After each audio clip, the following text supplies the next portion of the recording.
মৃত্যুর পর মিলল সরকারি চাকরি। বাম আমলের নিয়োগ মামলা, তা 1983 সাল থেকে সেই মামলা চলছে, 40 বছর পেরিয়ে গেছে। তারপরে 66 জন 2024 সালে এসে নিয়োগপত্র পেলেন। নিয়োগপত্র দিল হুগলি জেলা প্রাথমিক সংসদ। চাকরি পাওয়া যে কজন রয়েছেন তাদের মধ্যে 4 জন ইতিমধ্যেই মারা গেছেন।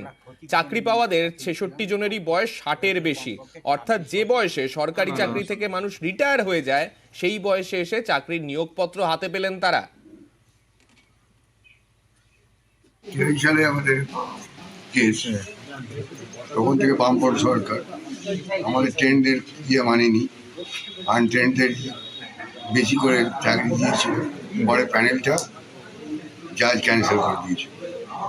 এখন কি করে কি অ্যাপয়েন্টমেন্ট হলো জানি না।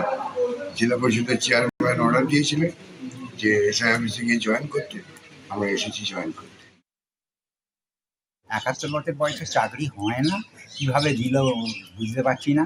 আমরা ক্ষতিপূরণ একটা চেয়েছিলাম, হাইকোর্ট বলেছিল কমপক্ষে 26 বছর ধরে এরা যুদ্ধ করছে, এদের একটা ক্ষতি সে তো দেওয়ার কথা, সে তো দূরের কথা।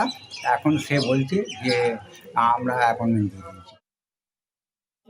যেটা মহামান্য আদালত যে রায় দিয়েছেন সেই রায়কেই তো কার্যকর করেছেন। সুতরাং কোর্টের রায়কে কার্যকর করা এটা আমাদের দায়িত্ব এবং এটা আমাদের প্রধান কাজ।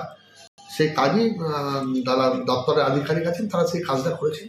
এটা আমাদের কাছেও ব্যাপারটা নজরে এসছে এবং এই রায়কে তারা কার্যকর করেছেন। সারা পৃথিবীতে বিরল, এ জিনিস কেউ শোনেনি। শিক্ষকতার চাকরিতে 60 বছরে অবসর, চেয়ারম্যানের স্বাক্ষরিত 10 তারিখে তিনি এই চিঠি ছেড়েছেন। এসআইরাও বলেছে না আপনারা জয়েন করতে দেবেন, এ হতে পারে না। ফলে কিন্তু এই ঘটনা অভূতপূর্ব।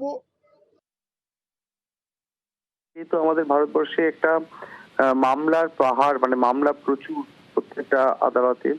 83 সালে মামলা করেছিলেন, আজকে চাকরি পেলেন বা এখন চাকরি পেলেন, সেটা খুব দুঃখজনক। যারা আশা করে ভারতবর্ষে আইনের প্রতি যে সুপ্রতিষ্ঠিত, আইন যে সুপ্রতিষ্ঠিত এবং আইনের প্রতি যে মানুষের ভরসা, এবং সেক্ষেত্রে এত দীর্ঘসূত্রতা অনেক সময় সেই ভরসায় কোথাও না কোথাও একটা দাড়ি চিহ্ন নিয়ে আসে। কিন্তু আলটিমেটলি যে জয় হয়েছে এটাই অনেক বড় কথা।